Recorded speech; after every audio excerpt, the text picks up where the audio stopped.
یہ مطلب کہنے کا یہ ہے کہ صرف علم محیط اللہ تعالیٰ کو ہے، کسی کو علم نہیں۔ اللہ تعالیٰ کو سب کا علم ہے اور اللہ تعالیٰ کا کسی کو علم نہیں، یہ ہے علم محیط اللہ کے پاس ہے، یعنی اللہ کا علم کسی کو نہیں ہے۔ اور اللہ انسانوں کا علم اللہ کو ہر ایک انسان کا ہر ایک کا علم ہے، پورا علم ہے، علم محیط ہے اللہ تعالیٰ کو۔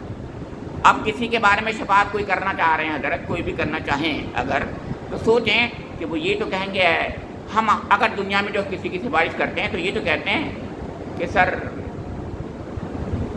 آپ تک بات زیادہ نہیں پہنچی ہے، اتنا برا آدمی ہے نہیں ہے، آپ تک جو بات پہنچی ہے وہ یہ پہنچی ہے کہ اس نے غلطی کی ہے، ہاں یہ غلطی ہو گئی، اتنا برا ہے نہیں آپ۔ اچھا پھر ظاہر ہے یہاں کا باس یہی کہتا ہے، اچھا لیکن ہمارا باس رب العالمین مالک یوم الدین ہے، اس سے کوئی کہہ سکتا ہے یہ کہ آپ کو نہیں پتہ ہے؟ نعوذ باللہ نعوذ باللہ نعوذ باللہ، آپ کو تو پتہ نہیں ہے میں بتاؤں؟ یہ جرأت کوئی کر سکتا ہے؟ تو یہی بات ہے جو یہاں فرمایا جا رہا ہے کہ یعلم ما بین ایدیہم وما خلفہم، آگے کا پیچھے کا سارا علم صرف اللہ کو ہے، وہ جانتا ہے، اور اس کے علم میں محیط کا کسی کو علم نہیں، کوئی نہیں جانتا، وہاں تک کوئی نہیں پہنچ سکتا۔ اور پھر اور آگے اس کے آگے ایک اور بات ہے، یہ تو یہ ہے کہ یعنی علم کی بات آئی، ایک دوسری بات کہی، وَعَنَتِ الْوُجُوهُ لِلْحَيِّ الْقَيُّومِ، اس دن جو ہے لوگوں کی نظریں بالکل جھکی ہوئی ہوں گی تذلل سے اس حی و قیوم کے آگے۔ یہ حی و قیوم بہت لطیف انداز میں اللہ تعالیٰ کی طرف اشارہ کر رہا ہے، یہ بھی اسی طرف اشارہ کر رہا ہے۔ قرآن کی ہر بات ایک دوسرے سے لنک ہوتی ہے۔ اس دنیا میں خدا کے بارے میں بہت سے تصورات ہیں۔ ایک تصور یہ بھی ہے کہ اللہ تعالیٰ نے 6 دن میں کائنات بنائی اور 7ویں دن آرام کر رہا ہے، وہ اب آرام ہی کر رہا ہے، اب اس کو کوئی ضرورت نہیں ہے۔ یہاں تک کہ ہمارے جو سائنسداں سو کالڈ نیچری کہتے ہیں، ان کے بارے میں سوچ لیجیے، وہ کہتے ہیں کہ اللہ کا قانون ہے، قانون اسی طرح اب چل رہا ہے، اب کوئی ضرورت نہیں ہے، خود بخود چل رہا ہے، وہ آٹومیٹسٹی اس کے اندر ہے۔ مطلب یہ اب اس کے بعد جو ہے کوئی اور الگ سے ایک اور حرکت کی، کسی اور کسی اللہ کی ضرورت نہیں ہے، کسی اصلی محرک کی، ہر وقت کی محرک کی کوئی ضرورت نہیں ہے، وہ چل رہا ہے آپ کائنات۔ غلط بات۔ حی قیوم کا مطلب یہی ہے کہ وہ زندہ بھی ہے اور قیام رکھ رہا ہے اور قیام رکھتا ہے، پوری کائنات کو قیام رکھنے والا وہی ہے اور ہر گھڑی قیام رکھ رہا ہے۔ لوگ یہ سمجھتے ہیں اور اسی کے پیچھے یہی بات ہے کہ اس نے تو بھائی کائنات بنا دی ایک بار، اب وہ چل نہیں رہا، کائنات خود بخود چل رہی ہے، ایسا نہیں ہے، ہر گھڑی دیکھ رہا تھا وہ۔ تو یہاں پر یہ بات بتائی گئی، اور وقت خواب من حمل ظلم، اور خائب و خاسر ہوگا ہر وہ شخص جو کہ ظلم کا بار لے کے گیا ہوگا، کسی بھی ظلم کا بار۔ اب ظلم 3 قسم کے ہوتے ہیں۔ ایک ظلم جو ہے انسان اپنے رب سے کرتا ہے، رب کا جو حق ہے وہ نہیں دیتا اس کو، یعنی کسی کا حق نہ دینا، حق تلفی ظلم کو کہتے ہیں۔ تو کسی کو حق نہ دینا یہ ظلم ہے۔ سب سے بڑا حق اللہ تعالیٰ کا ہے، اللہ کا جو حق ہے اس کی الوہیت کا حق ہے، اس کی ربوبیت کا حق ہے، انسان کی اپنی عبودیت کا حق ہے، وہ کچھ نہیں دے رہا اس کا۔ عبادت کرتا، عبادت نہیں کر رہا ہے، اور اس کو رب مانتا، رب نہیں مان رہا ہے، اس کو الہ مانتا، الہ نہیں مان رہا ہے۔ تو یہ 3 بڑے حق تھے اس کے، وہ تینوں حق ادا نہیں کر رہا ہے، یعنی اپنے بارے میں وہ بندہ تھا، بندگی کرتا، وہی نہیں کر رہا ہے۔ تو یہ حق ادا نہیں، یہ حق تلفی کون سے؟ خدا کے ساتھ میں ہوئی۔ تمام انسانوں کے ساتھ بھی انسان ظلم کرتا ہے، کسی کا حق مار لیتا ہے، کسی کا فریب کرتا ہے، کسی کچھ کرتا ہے، تو ہم کرتے ہی رہتے ہیں۔ کون ایسا ہے جو نہیں کرتا؟ مجھے بتائیے۔ ارے بھائی اپنی اولاد کے ساتھ ہم ظلم کرتے ہوتے ہیں، اپنے بیوی بچوں کے ساتھ ظلم کرتے ہوتے ہیں، اور زندگی بھر کرتے رہتے ہیں، ہمیں پتہ تک نہیں ہوتا، کیونکہ جیسا رب کریم نے ہمیں دیا تھا امانتوں کو، امانتوں کا صحیح حق ادا نہیں کر رہے ہیں تو ظلم کر رہے ہیں ان کے ساتھ۔ جو تربیت کرنی تھی ہم تربیت نہیں کرتے ان کے ساتھ میں، تو ظلم کر رہے ہیں، ہم ظلم کر رہے ہیں ان کے ساتھ میں۔ اور باقی ظلم تو ہوتے ہی ہیں، جو ہوتے ہیں آپ بھی جانتے ہیں، جس کو دنیا ظلم کہتی ہے۔ اور تیسرا ظلم میں اپنی ذات کے ساتھ کرتا ہوں، نفس کے ساتھ میں کرتا ہوں، ہر ایک اپنی ظلم۔ کیوں؟ کیونکہ میں جب بھی گناہ کرتا ہوں تو اپنے کو جہنم کا مستحق بناتا ہوں۔ یہ مجھے جان جو دی تھی اللہ تعالیٰ نے، بہت بڑی امانت تھی، بہت بڑی نعمت تھی، نعمت اور امانت تھی۔ اس کے ساتھ اس کا حق یہ تھا کہ اس کے ساتھ ظلم نہ ہوتا، یعنی ظلم نہ ہوتا، یعنی جہنم کی آگ میں نہ پڑتی ہے، اور اگر اس کو میں نے جہنم کی آگ کا مستحق بنایا تو میں نے ظلم کیا اپنے ساتھ، تو تینوں ظلم کرتا ہے انسان۔ تو یہاں فرمایا جا رہا ہے کہ جو بھی حمل کرے گا، جو ان کا بار لے کے جائے گا، وہ خائب و خاسر ضرور ہوگا۔ خائب و خاسر کا مطلب یہ ہوتا ہے کہیں کا نہیں ہے، نامراد ہو گیا، وہ گیا۔ وَمَنْ يَعْمَلْ مِنَ الصَّالِحَاتِ وَهُوَ مُؤْمِنٌ فَلَا يَخَافُ ظُلْمًا وَلَا هَضْمًا، اس کے برخلاف جو عمل صالح کرے گا اور مومن بھی ہوگا، کیا بات کہتا ہے قرآن، بار بار کہتا ہے یہ عمل صالح، تو ویسے بھی عمل صالح وہی صالح ہوگا عمل جو حقیقت میں اللہ تعالیٰ جس کو پسند کرتا ہے، لیکن یاد دہانی کے لیے ہمیں مومن کی شرط بتائی ہے، مومن بھی ہوگا۔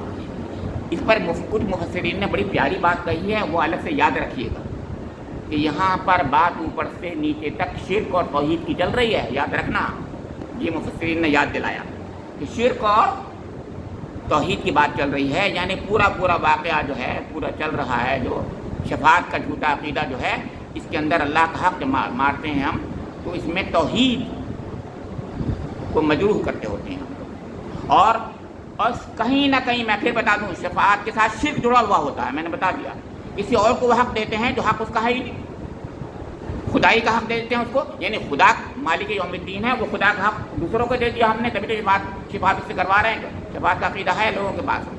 تو فرمایا کہ مومن بھی ہو، اس کا مطلب مومن موحد ہو، مومن کا مطلب یہاں مخلص مومن ہو، یعنی موحد ہو، صراط مستقیم والا مومن، دل کی گہرائیوں سے ایمان رکھنے والا، صرف اور صرف اللہ الہ واحد، جیسے کہ اللہ تعالیٰ نے اس کے رسول نے لا الہ الا اللہ کا مطلب بتایا، وہ لا الہ الا اللہ جانتا، وہ مومن، اور اس کے ساتھ میں صرف وہ ایمان ہی نہ ہو کہ زبان سے کہہ بھی دیا لا الہ تو کیا حاصل،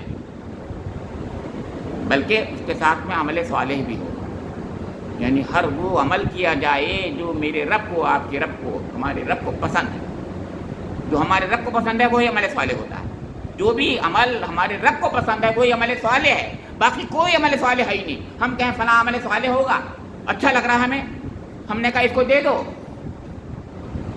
آج ہی کی بات ہے، جیسے میں بتا دوں آپ کو، آج ہی کی بات ہے، ہم جو ہے غریبوں کو دیتے ہیں، یہاں پر بہت سے لوگ یہ کہتے ہیں ان کو مت دو، اور صحیح بات بھی کہتے ہیں وہ لوگ، غلط بھی نہیں کہتے، کیونکہ بہت سے لوگ جو ہیں اس سے کیا کرتے ہیں، کسی نے بتایا ہمیں، مجھے نہیں پتا، اللہ جانے، کہ شراب بھی پیتے جا کر کے، اور اپنا مال گھر میں خزانہ بھی بناتے ہیں وہ لوگ، اور مستحق کو دینے کے بجائے دوسرے مستحق کو یعنی ہم سے چھنوا کر کے خود لے جاتے ہیں۔ کتنا مطلب یہ ہم نے تو ایک اچھا کام کیا، لیکن وہ اچھا کام نہیں، عمل صالح کیا، ہم نے تو غریب کو دیا سوکار، لیکن وہ غریب تھا ہی نہیں، نالائق، جس کو ہم دے رہے تھے۔ یہ ہے وہ بات، مطلب عمل صالح کیا، عمل صالح وہ ہے عمل صالح جس کو میرا رب پسند کرتا ہے، اس کے لیے ہمیں بہت جستجو کرنی ہوگی، اس کے لیے سوچنا ہوگا، اس کے بارے میں ہمیں پوری تحقیق کرنی ہوگی، اور اس کے بعد صحیح طریقے سے عمل کریں گے جب عمل صالح بنے گا۔ جیسے کہ چھوٹی سی بات کہہ کے بات ختم کر دوں گا، زکوٰۃ مستحق کو دینا چاہیے، صرف مستحق کو جانا چاہیے، ہم نے کچھ نہیں کہا، ہم نے کہا ارے ہمارا اتنا پیسہ نکلتا ہے، اس کو دے دو، غریب ہے، ایک کو ہی دے دو، سب غلط بات ہو گئی، آپ اس کو ڈسٹریبیوٹ کریں گے، آپ کو ان کا الگ الگ جو یعنی حفظ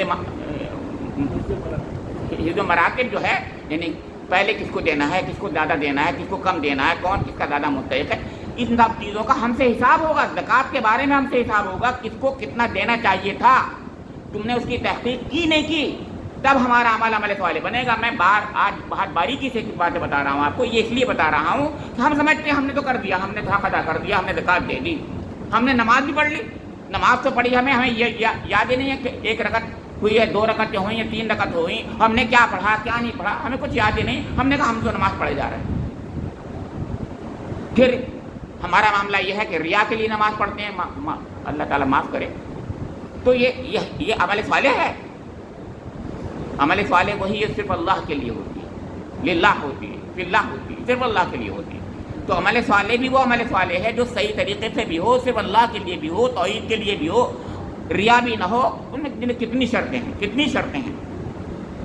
تو ایسا شخص جس نے حقیقت میں ہر چیزوں کا خیال رکھا، اپنے رب کی پسند کو سب سے آگے رکھا، تو فلا یخاف ظلما ولا حظما، تو حقیقت میں پھر اس کو کوئی خوف نہیں ہوگا کسی ظلم کا کہ اس کو کوئی کم حق ملے گا اجر میں، یا کسی اور کا بارے گناہ اس پر نہیں ڈال دیا جائے گا۔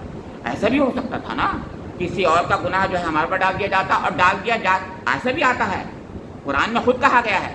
تو مگر یہاں پر جو مومن ہے اور عمل صالح کر رہا ہے شرط کے ساتھ میں، اب اس کے ساتھ میں کسی قسم کا ظلم نہیں ہوگا، کسی قسم کا ظلم نہیں ہوگا۔ یہ ظلم کی بات آج کی آیات میں کتنی بار آئی آپ نے غور کیا؟ اور ظلم کی کتنی شکلیں ہوئی آپ نے دیکھی؟ میں نے صرف ظلم کی شکلیں جو گنائی وہ اس ظلم کو جس کو میں اور آپ زیادہ جانتے ہیں، لیکن اس ظلم کو جس کو اللہ تعالیٰ کہتا ہے ان الشرک لظلم عظیم، اس کو یاد رکھیے اور بار بار یاد رکھیے کہ سب سے بڑا ظلم تو شرک ہے، اور شرک کی ہی ایک شاخ ہے جو کہ جھوٹا عقیدہ شفاعت ہے۔ اللہ رب کریم سے میری دعا ہے کہ مجھے اور آپ لوگوں کو، جی میں ختم کرتا ہوں، ربنا تقبل منا انک انت السمیع، جی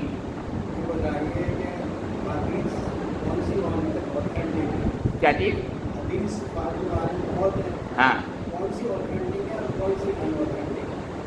حدیث کون سی آتھینٹک ہے، کون سی ہم کس چیز کے؟ ہاں جی شفاعت کے بارے میں وہ حدیث جو سب سے بڑا حدیث قرآن پاک ہے۔ ہاں جی میں بتا رہا ہوں، دیکھیے حدیث اسی کی تشریح ہے، لہذا حدیث جو قرآن پاک کے کو ہی تشریح کر رہی ہے، اس کی تفسیر ہے، وہی آتھینٹک ہے۔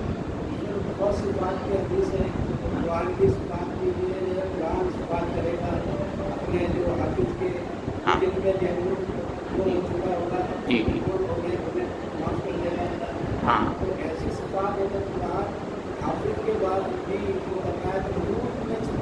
ایک بات میں بتاتا ہوں، تو قرآن جو ہے، دیکھیے قرآن تو اللہ کی صفت ہے، قرآن جو شفاعت کرے گا اس کی تو وہ کوئی اور شفاعت نہیں کر رہا، تو اللہ ہی کر رہا ہوگا، یعنی قرآن جو ہے خود اللہ کی صفت ہے، یعنی قرآن مخلوق نہیں ہے، قرآن خود اللہ کی صفت ہے، لہذا اس کے بارے میں تو بھول جائیے، وہ جو شفاعت کر رہا ہے اس کی تو مانی ہی جائے گی کیونکہ وہ بندہ نہیں ہے، قرآن اللہ کی صفت ہے، یعنی گویا وہ اللہ کا کلام ہے جو بول رہا ہے، اللہ اپنی مرضی کو اپنی زبان یہاں دنیا میں کلام دیا تھا اس نے، اسی کا ذکر کرتا ہے۔ اب رہی بات اس کی رسول، میں نے ابھی عرض کیا تھا آپ کے سامنے، ابھی یاد آیا کہ ان کی تو ہمت ہی نہیں ہو رہی ہے، وہ تو بول ہی نہیں رہے ہیں۔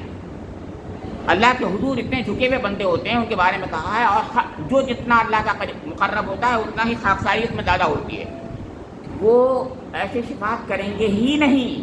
بار بار میں عرض کر رہا ہوں کہ وہ تو شفاعت ایسے کریں گے نہیں، کیوں؟ اس لیے کہ وہ تو اتنے ڈرے ہوئے ہیں، اتنے ڈرنے والے ہیں، قرآن میں اتنی بار ذکر کیا گیا ہے، لیکن اللہ تعالیٰ جب ان سے کہے گا نہیں تم کرو شفاعت کسی کی فلاں کے لیے کرو، وہ اللہ تعالیٰ ان کو اعزاز دے گا، اعزاز بخشے گا، وہ اعزاز کہے گا نہیں تم یہ کرو، تو ضرور اللہ تعالیٰ وہ تو خود ہی کہہ رہا ہے، تو ان کی شفاعت ہوگی، وہ گویا اللہ تعالیٰ ان کے نام سے، ان کے اعزاز کے لیے ان سے کہے گا تم کرو۔ مجھے اس پر قصہ یاد آتا ہے، میں بار بار کہتا ہوں، اس کو میں یہاں رکھ دیتا ہوں، اس کے بعد میں کہوں گا۔ سلطان جہاں مندر میں ایک پروگرام تھا، وہاں پر انعامات ڈسٹریبیوٹ ہو رہے تھے سلطان جہاں مندر میں، اور وہ ان کے لیے بلایا تھا ہمارے نسیم صاحب کو، باشندر نسیم صاحب کو۔ تو اس زمانے میں چیئرمین آپ کو پتا ہے اس کا تھا اپنے ڈپارٹمنٹ کا، وہ مجھے جانتے تھے بہت، کیونکہ بائک دوسری اس زمانے میں خاصی تھی۔ تو جب دیکھا انہوں نے کہ 20 کم سے کم انعامات ہیں، تو بولے مسعود صاحب اب آپ دے رہے ہیں مجھے، نسیم صاحب مسعود صاحب اب آپ دیں گے۔ میں کیا، میری بساط کیا، میں ڈیل میں نہیں تھا، میں تو ایک چھوٹا سا یونیورسٹی میں 100 شاید آپ جانتے ہیں چیئرمین ہوتے ہیں، 100 بھی زیادہ ہیں، 100 سے شاید کوئی حیثیت نہیں ہے، لیکن اعزاز بخشتا ہے اس کو، کسی کو وہاں بھی بخشے گا اللہ تعالیٰ۔ تو ایسی شفاعتیں کیوں نہیں ہوں گی، خوب ہوں گی، وہ اعزاز بخشے گا، ہاں، لیکن کس وقت بخشے گا، کب بخشے گا ہمیں نہیں پتا، اعزاز دے گا، بے شک دے گا۔ قرآن انکار نہیں کرتا شفاعت کا، لیکن شرطیں رکھتا ہے، جو 2 شرط بتائی میں نے، کہ جس کے لیے، یعنی جس کو حکم دے گا اور جس کے لیے حکم دے گا، 2 باتیں ہیں، اور تیسری شرط بھی ہے، 3 شرط، تیسری شرط یہ ہے وہ صحیح بات بھی کہے، قرآن میں بہت بار کہا گیا ہے، ایک بار نہیں کہا گیا ہے. سورہ نبا کی آخری آیت تو بہت قال ثوابا، صحیح بات ہے. صحیح بات کا مطلب کیا ہوتا ہے؟ کسی کافر کے لیے، کسی مشرک کے لیے نہیں کر سکتا شفاعت کوئی بھی نہیں کر سکتا، کوئی بھی کرے. شفیع المذنبین تو حضور ضرور ہیں، شفیع المذنبین تو ہیں، شفیع المشرکین نہیں ہو سکتے حضور نبی اکرم. بہت واضح بات ہے. شفیع المشرکین، جب میں کسی شرک میں ملوث ہو جاؤں، چاہے وہ شرک جلی ہو یا شرک خفی ہو، تو پھر اللہ تعالیٰ کا غضب میرے لیے ہے مقدر، جب تک کہ میں توبہ نہ کروں. توبہ کروں. جی جی یہ کہا گیا جب میرے نبی میرا دل نہیں چاہتا، لیکن میرے نبی نے کیا میں اس لیے کیا. تو اب جیسے میرے زمانے جب میں اس کے کام میں نہیں لگا، میرے زمانے میں کیا تھا، میرے زمانے میں بھی حد تک نہیں بالکل چاہتی، اس لیے کہ نہیں وہاں بھی پتہ چل جاتے اور کچھ تھے اور میرے دل بھی پتہ کچھ تھے. یہ مطلب کنفیوژن تھا. ہاں. ایک بات میں جب معلوم کرا رہے ماحول سے کیا کہتے ہیں وہ اللہ کا حکم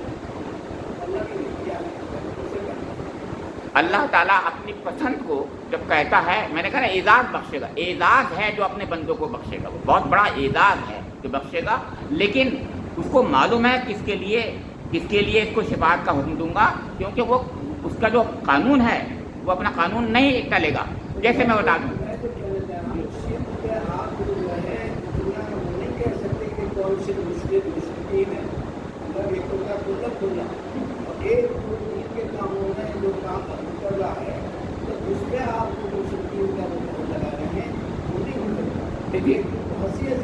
میں بتاتا ہوں. دیکھیے، ایک ہوتا ہے مشرکین، ایک ہوتا ہے شرک. سمجھ، دونوں میں فرق کیجیے. میں مشرکین کی بات کر رہا تھا، وہ بھی آپ نے باتیں سن لی کہ مشرکین کے بارے میں تو کبھی اللہ تعالیٰ بخشے گا نہیں ہے. اچھا، شرک جو ہے اس کے بارے میں اللہ کا جو فیصلہ ہے کہ ان الشرک لظلم عظیم ہے نا، ان اللہ لا یغفر ان یشرک بہ ویغفر ما دون ذلک لمن یشاء. یہ بھی بالکل واضح ہے. شرک جو ہے اللہ کی ذات میں، صفات میں، حقوق میں، اختیارات میں کوئی بھی شرک کر رہا ہے کہ نہیں، تو وہ بالکل شرک ہے. تو شرک ہے تو آپ جانتے ہیں اس کے لیے واضح طور سے حکم ہے قرآن کا کہ وہ جو ہے نہیں بخشا جائے گا. تو 2 بار قرآن میں اس کا ذکر ہے. اب اس کے بارے میں کوئی شخص، تیسرا شخص آ کر کے یہ کہے گا کہ یہ تو میرا کیا کہتے ہیں متوسل تھا، یہ کیا کہتے ہیں وہ تھا، اس کو بخش دیا اللہ تعالیٰ، کوئی بھی کہے تو اللہ تعالیٰ کہ نہیں یہ بات نہیں ہے، اس نے شرک کیا تھا، یہ تمہیں نہیں پتا. اس لیے تو قرآن میں یہاں ذکر کیا گیا کہ علم صرف اس کو ہے، اللہ تعالیٰ کو علم کا ذکر کر رہا ہے اللہ تعالیٰ. تو اللہ تعالیٰ علم کی جب بات کرتا ہے کہ کون شرک کر رہا تھا، کون نہیں کر رہا تھا، یہ اللہ ہی جانتا ہے. اسی لیے صرف اجازت دے گا، وہ اجازت دے گا اس کے لیے تم ہاں شفاعت کرو. تو اللہ کو پتہ ہے، اس لیے شفاعت کا اجازت دے گا. وہ کہے گا اس کے لیے تم کر دو. یعنی اللہ تعالیٰ کی نظر میں گویا وہ شخص جو ہے مشرک نہیں ہے. آپ وہ مشرک نہیں ہے تب اجازت دے گا اس کے لیے. جو مشرک ہوگا اس کی اجازت ہی نہیں دے گا اللہ تعالیٰ. چاہے کوئی شخص کہے بھی، اول تو کہے گا ہی نہیں. میں نے بتایا کہ اللہ کے حضور تو یہ بندے جو ہیں یہ تو بیچارے عاجزی کرنے والے ہیں. اجازت دیں گے تو اجازت دے گا رب کریم تو بولیں گے صرف، اور صرف وہ بولیں گا جس کے لیے اجازت دی جائے گا. تو اللہ تعالیٰ مشرک کے لیے اجازت نہیں دے گا پہلے ہی. مطلب وہ کہہ دے گا کہ نہیں اس کے لیے نہیں ہے، اس کے لیے کرو، اس کے لیے کرو، جس کے لیے چاہے کرو. مطلب فلاں فلاں کے لیے کر دو، اس کے لیے نہیں کرنا ہے. بہت واضح طور سے شرک کے بارے میں تو واضح ہے کہ اس کے لیے اجازت اللہ تعالیٰ نہیں دے گا، بالکل نہیں دے گا. اب آپ کہیں گے یہ تو بہت غلطی گڑبڑ ہو جائے گا. تو اس کی وجہ یہ توبہ کر لے، مرنے سے پہلے توبہ کر لے، سچی توبہ کر لے، تو ہر چیز، ہر گناہ معاف ہو جاتا ہے. یعنی کتنے مشرکین تھے، سب ایمان لے آئے، آپ کو پتہ ہی ہے، مومن ہو گئے. وہ تو جب مومن ہوگا تو مومن سمجھایا. تو مرنے سے پہلے جس نے توبہ کر لی تو اب وہ مشرکین میں نہیں مانے گئے. سمجھاتے ان کا شرک دھل گیا. یہ ہے واجبات، یہ خیال رکھتے ہیں.